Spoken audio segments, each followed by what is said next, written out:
On a rainy summer morning, Mina stood beside a wooden table in her small apartment. Outside, soft rain covered the city in gray mist. Inside, everything had its place. Every shirt was folded neatly. Every book sat perfectly aligned. Every minute of her day already had a purpose. To Mina, order felt like safety. Life made sense when everything stayed exactly where it belonged. But life has a habit of knocking on our door when we least expect it. One rainy afternoon, a new roommate arrived. His name was Haru. His shoes were soaked from forgotten umbrellas. Paint stains covered his sleeves. Sketchbooks spilled from his arms as he struggled through the doorway. Mina looked at the puddles forming on the floor. Haru smiled apologetically. And in that moment, the apartment quietly began to change. Some people live by schedules, others live by moments. The next few weeks revealed just how different they were. Every morning, Mina woke before sunrise. She ironed her shirts and checked her calendar. Meanwhile, Haru sat at the kitchen table drawing sketches while his toast slowly burned. Mina measured time carefully. Haru often forgot it existed.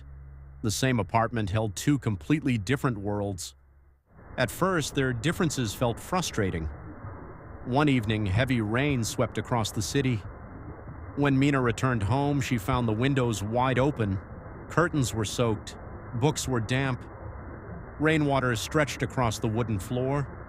Haru rushed around trying to save his sketchbooks. Mina stood silently by the door. One person wanted control.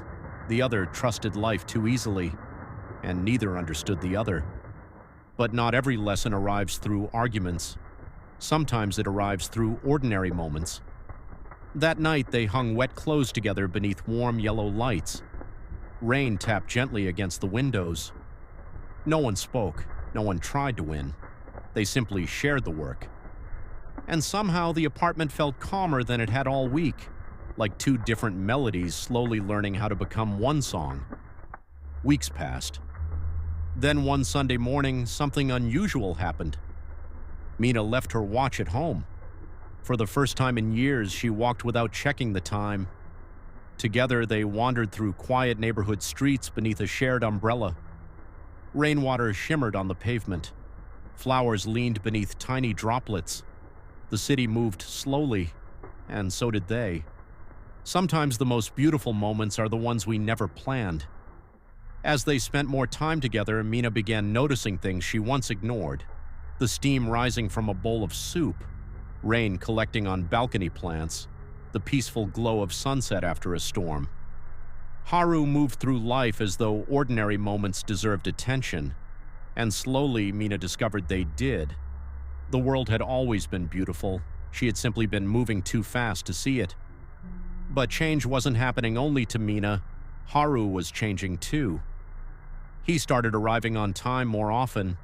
He remembered important appointments. He learned that structure wasn't the enemy of freedom. In fact, structure could protect the things that mattered most. One rainy dawn, Mina ironed a white shirt beside the window. Nearby, Haru quietly painted. Rain tapped softly against the glass. The apartment no longer felt divided. Neatly folded laundry sat beside watercolor paints. Schedules lived beside spontaneous ideas. Neither person had become the other. Instead, both had become something better. And that may be one of life's simplest truths. A river needs banks to guide it, but it also needs water to flow. Too much structure can make life rigid. Too much freedom can make it directionless. Wisdom lives somewhere in the middle, like rain and sunshine, different by nature, yet together helping something grow. Sometimes the people who challenge our habits are not obstacles, they are teachers. And sometimes the home that feels warmest is not the perfect one. It is the one where different hearts learn to share the same rhythm. Thanks for watching. Don't forget to like, comment, and subscribe. See you in the next one.